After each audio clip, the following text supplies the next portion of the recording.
तुम्हाला काय वाटतं माझ्या याच्यामध्ये काय कमी आहे?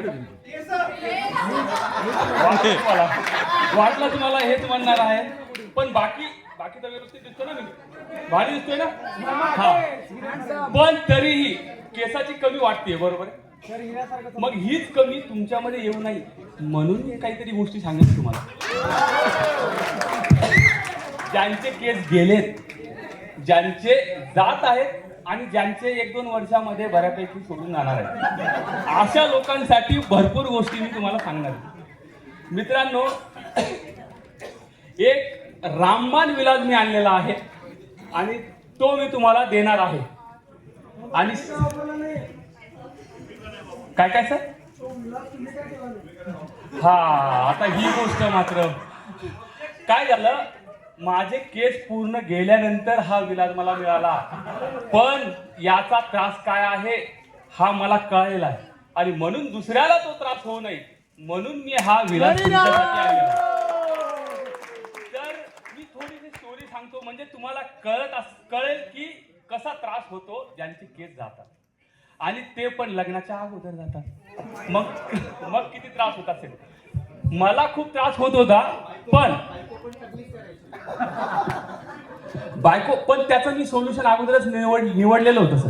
मी मामाची पोटी लहानपणीच पटवून ठेवली, त्यामुळे केस जाण्याचा मला तो तसा त्रास नव्हता.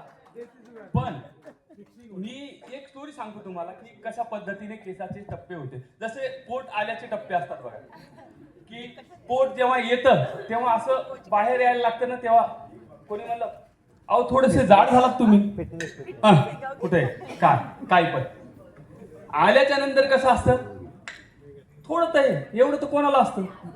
आणि तिसरी स्टेप असते, मग काय करायचं, माझ्याच घरचं खातो मी. आणि ज्याला नाही पोट, ते एक माझं गाणं आलं होतं, ज्याला नाही पोट तो बेकार चूत. आणि मी फिटनेस कोच आहे. माझे मित्र मला हे म्हणतात, ज्यांचे पोट आलेले आहेत त्यांना मी म्हणतो की अरे या मला सकाळी माझ्या सेशनला, मी तुमचे पोट कमी करून देतो.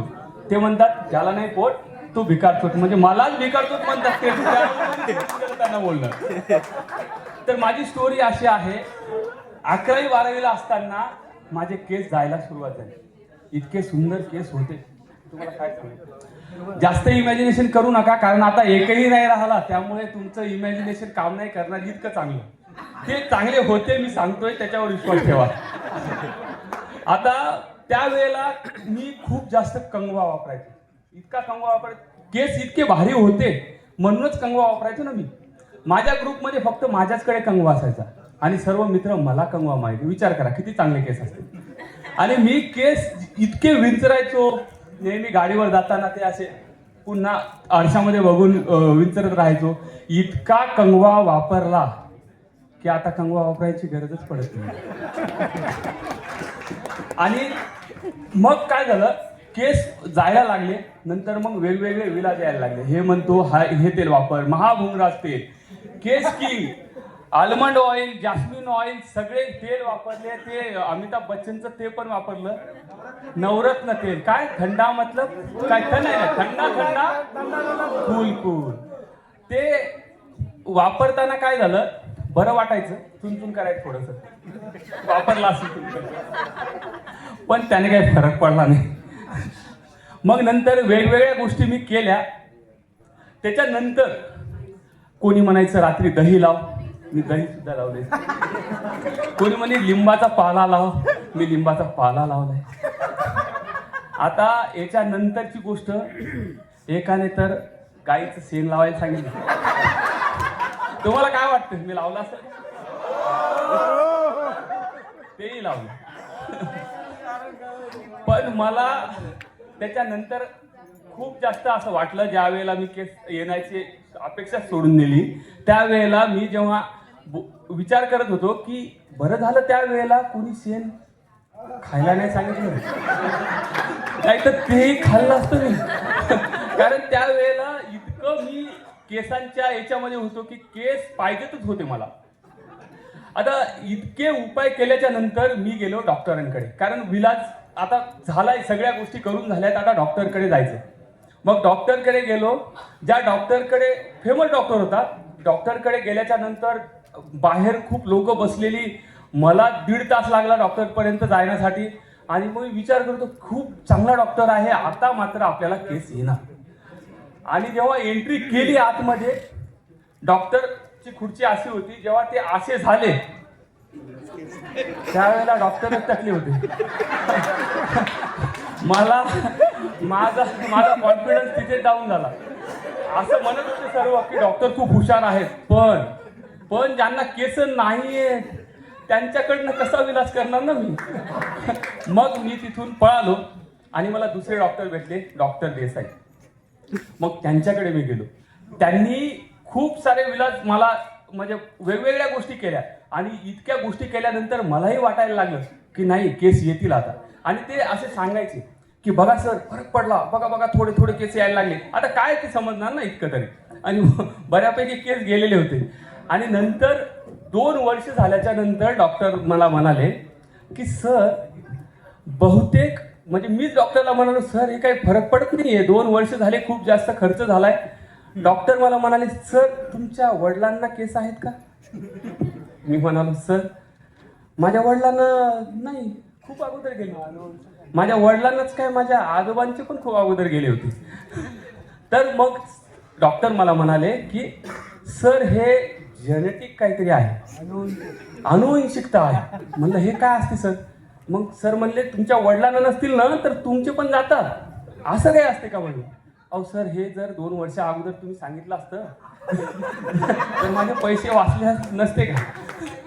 मग मी घरी गेलो. मी एकटाच आहे.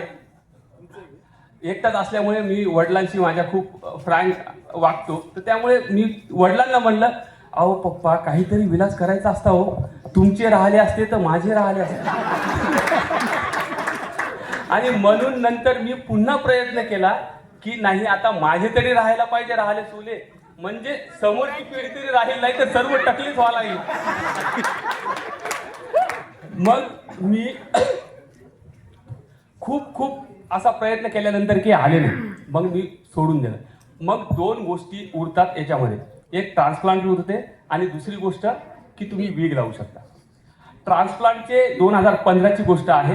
खूप जास्त किचकट गोष्टी होत्या, तेवढं इतकं जेवढं आता हे आलंय गोष्टी तेवढ्या नव्हत्या त्यावेळेला. मग मी वीगचा ऑप्शन निवडला. वीगचा पहिला ऑप्शन होता एक चिटकवायची वीग आणि एक वीग जी काढू शकता रात्री आपण. तर ती चिटकवायची वीग लावली. आणि मला थोडं फिटनेसचं हे आहे, तर त्यामुळे ते व्यायाम केल्यानंतर काय व्हायचं, घाम यायचा भरपूर. मग त्या वीग मधून असा घाम यायचा, ते काढायला लागत, म्हणजे काढता येत नव्हतं आणि काहीच नाही. मग ते इतकं वेगळा त्रास व्हायचा मला.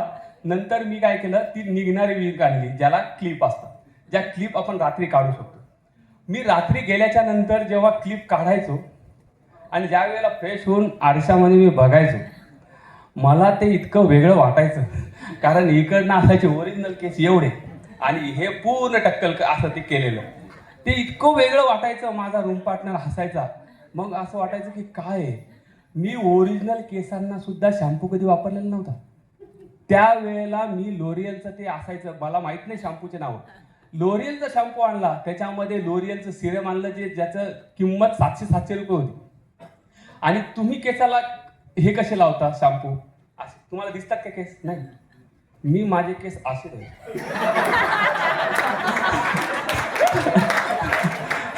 आणि इतकी सिल्की केस होते तुम्हाला काय सांगू, म्हणजे ओरिजिनल केस फिके पडतील, इतके भारी ते केस दिसायचे. पण काय झालं नंतर की मी बाला नावाचा मूव्ही बघितला आणि त्या मूव्हीमध्ये असं सांगितलेलं की जे आहे ना ते स्वीकारलं पाहिजे. ती वीग जेव्हा मी वापरायचो ना त्यावेळेला असं व्हायचं की मी गाडीवर, माझ्याकडे पल्सर गाडी होती आणि मी अगोदर पूर्णपणे कॅप वापरायचो. कॅप शिवाय मी रूमच्या बाहेर कधी निघायचोच नाही, एवढं मी डिप्रेशनमध्ये गेलो होतो. त्या केस म्हणजे पाहिजेतच असं होतं माझं. मग ते कॅप मी वापरायचो आणि ती कॅप वापरणं एकदम बंद केलं मी. तर मला ते खूप ऑकवर्ड वाटायला लागलं. लोक वीग जेव्हा वापरायचो ना, लोक बाहेर असे हसायला जरी लागले, शेजारी त्यांचं जरी हसायला लागले तरी मला वाटायचं माझ्याकडे बघून तरी हसायला, यांना कळलं तर नाही मी वीग वापरतो म्हणून. गाडीवरून टोपी पडायची, मग मी समोर गाडी उभी करून जेव्हा मागे यायचो टोपी घ्यायला, तेव्हा सगळे माझ्याकडे बघायचे टकला. आणि तशाच पद्धतीने वीक पडू नये अशी मला भीती वाटायची नेहमी. आणि गाडीवर प्रवास करताना त्या गोष्टी व्हायच्या. भरपूर भीतीच्या वातावरणामध्ये मी राहिलो. आणि ते बालामुहीनं मात्र मला एक गोष्ट सांगितली की माणसाने जे आहे ते स्वीकारलं पाहिजे. आणि म्हणून तो मूव्ही बघितला. बाहेर आल्याच्या नंतर मी ती वीक काढली आणि स्वतःला सांगितलं की जे आहे ते स्वीकार. आणि तुम्हाला सांगतो 2015 पासून 19 पर्यंत माझे पूर्ण डिप्रेशनमध्ये दिवस गेलेले.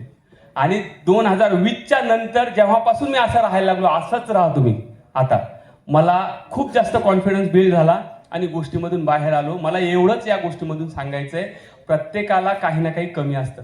सगळ्यांना सगळं देव कधीच देत नाही. त्यामुळे लक्षात ठेवा, तुमची हाईट कमी असेल, कलर वेगळा असेल, कुठल्याही गोष्टी असतील, त्या पहिले स्वीकारा. जोपर्यंत स्वीकारणार नाही तोपर्यंत तुम्ही पाऊल सुद्धा समोर जाणार नाही. एवढी गोष्ट लक्षात ठेवा. मला एवढंच सांगायचंय. धन्यवाद.